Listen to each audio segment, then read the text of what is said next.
TV4 in the heart of West Virginia.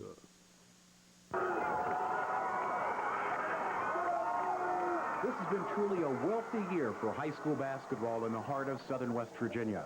The Mustangs of Mount Hope raced to more than 20 wins. Shady Spring featured an explosive 1-2 scoring punch of Martin and Wiseman, while Pineville used a pair of twins named McKinney to gun down opponents. Liberty made its first appearance in the state tournament, and Woodrow Wilson provided a full season of thrills.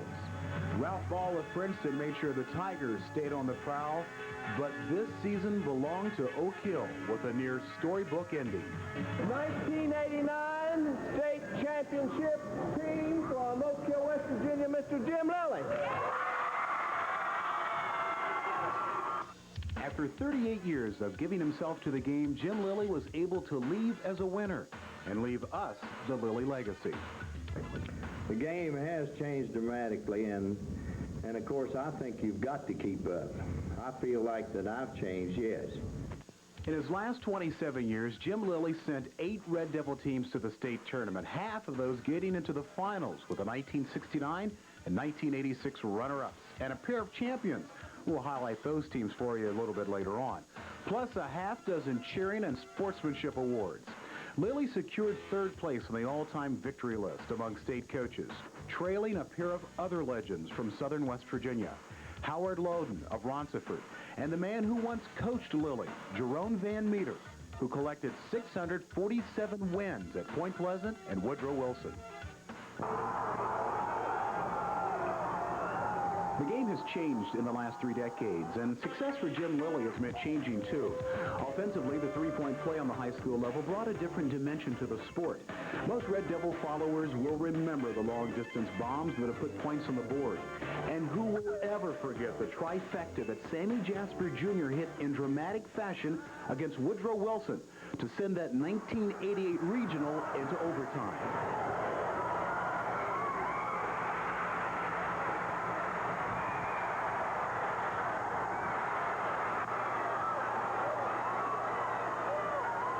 Although he's had the guns who could pull the trigger, you'll never find this teacher of the game advocating that 19-foot, 9-inch weapon. Back then, and of course prior to the three-point shot, I tried to get the good 15-foot shot because that was your percentage shot.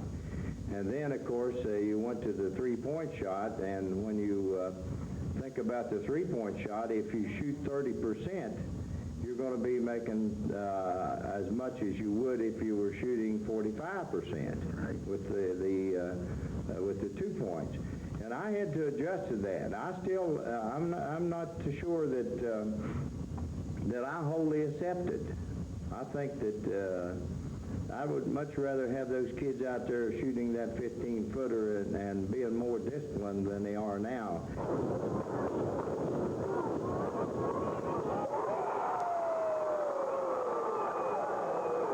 At the present time, you've got shooters, all they want to do, they'll back up, they know where that line is, they'll back up and shoot that shot rather than move in and, drive into the basket.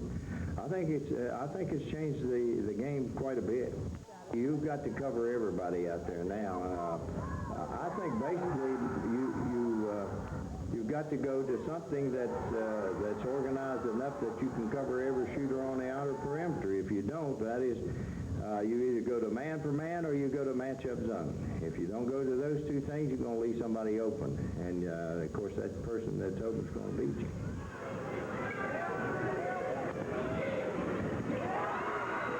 Always favoring the strong inside game, Lilly did welcome another change to high school basketball, the crowd-pleasing dunk.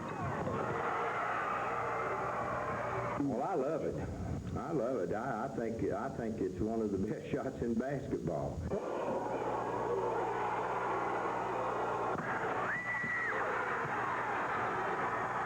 Personally, I want my basketball players dunking as often as they can dunk. I encourage them to dunk.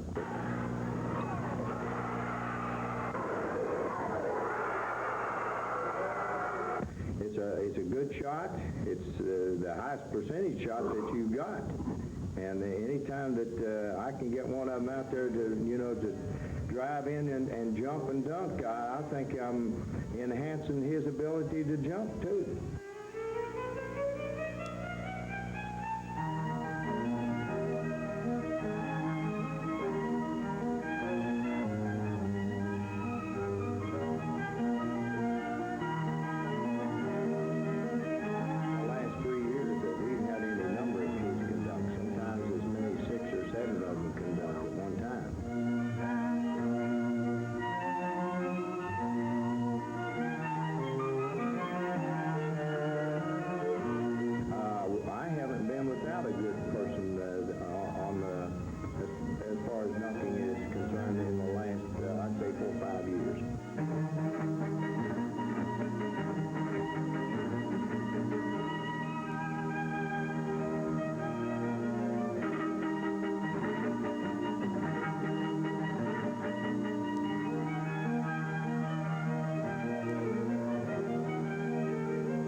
Leaving a game that has become such a part of you is never easy, but winning on your way out makes the exit a lot smoother. Just ask Bill Walsh. With his third Super Bowl of the 1980s neatly tucked away, Walsh retired on top. But the difference between the 49ers, Minner, and Lilly was that Walsh waited until the end was near before deciding to quit. Jim Lilly made up his mind before the season started, and that put a little more pressure on his final season. When I announced it, I had all the good intentions to go out, but the more I thought about it, I thought, well, shoot, if you're going out, why not go out, with a bang? I knew I was going to have a good ball club, but I didn't have any idea that we would be as good as we were. I was in hopes of making it to the state tournament and then see what would happen. But when we got there, I knew that we could win it all, and I think the kids sensed the fact that we could win it all. Well, this wasn't the first time Lilly was able to win it all. We'll take a look at that and a very special tournament memory while the Lilly legacy continues.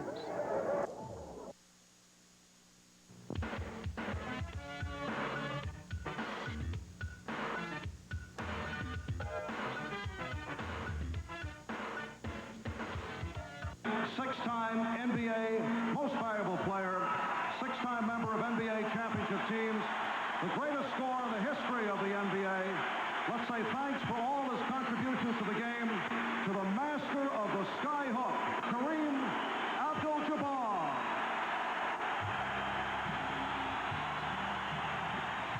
For 2 decades, pro basketball fans have watched Kareem Abdul-Jabbar register mammoth scoring totals.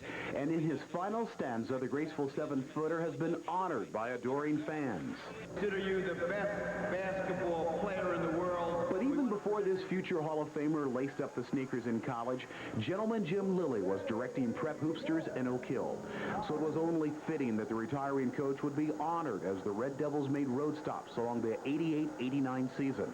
Greenbrier East appropriately gave Lilly a fishing pole, a worthwhile tool for retirement. And how many battles with Beckley has Lilly found himself in the middle of over the years? But there is a brief truce by Dave Barksdale's bunch to acknowledge a one-of-a-kind.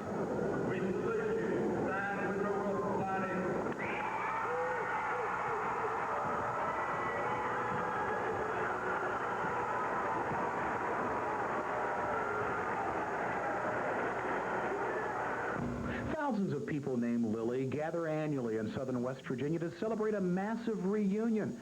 That gathering has become worldwide. But this indoor Lilly reunion in 1989 was quite special.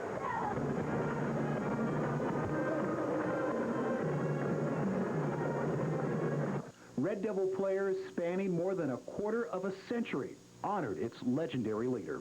When he came to Oak Hill, he always had a little sly grin on his face, like he had a secret.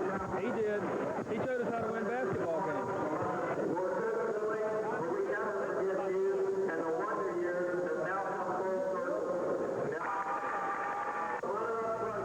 There's enough room in the basketball library of Lilly for all of the players who followed his able direction. Each player they're special, each team terrific. It looked like old men. No, it's great to see all of them. I think I recognize most of them, too. You know, some of them, I got one neighbor right over here somewhere that I didn't even recognize. Slick Ward standing right over there. I looked at him right there, and he's a neighbor of mine. Another rewarding time for Jim Lilly occurred this month 5 years ago. The first state championship for Jim Lilly at Oak Hill came in 1984. Strong inside play enabled the Red Devils to play like a well-oiled machine and mow down its foes in quick fashion. First came Wheeling Park. Oak Hill then grounded the Flying Eagles of South Charleston. And finally, the wall was ready to fall as the Red Devils stopped Stonewall 78-63 to claim the AAA title. And even then, Jim Lilly was quick to pass the credit on to someone else.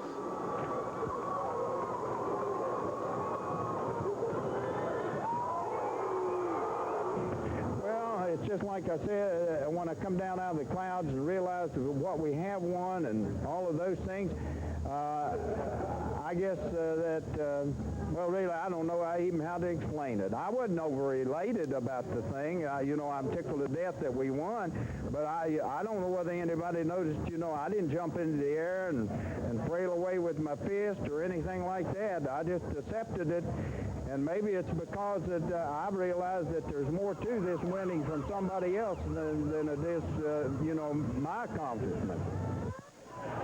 Before this season started, I didn't think we would do, you know, a whole lot.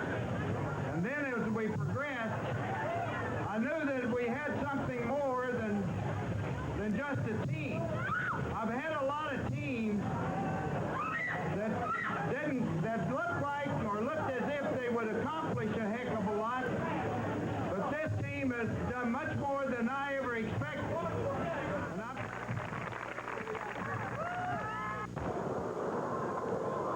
Repeated trips to the state tournament for Jim Lilly has provided countless memories. But one year, his Logan Wildcat Club created a fond memory for a longtime Logan Lilly fan. Martha Williams vividly recalls that eventful night. Back when Coach Lilly was here about 32 years ago, we were in a state tournament in the old Civic Center, and we lost the game that night. At the same time, his daughter was born that night, and I always told him that he had his mind on that baby getting born instead of the ball game, and that's why we lost it.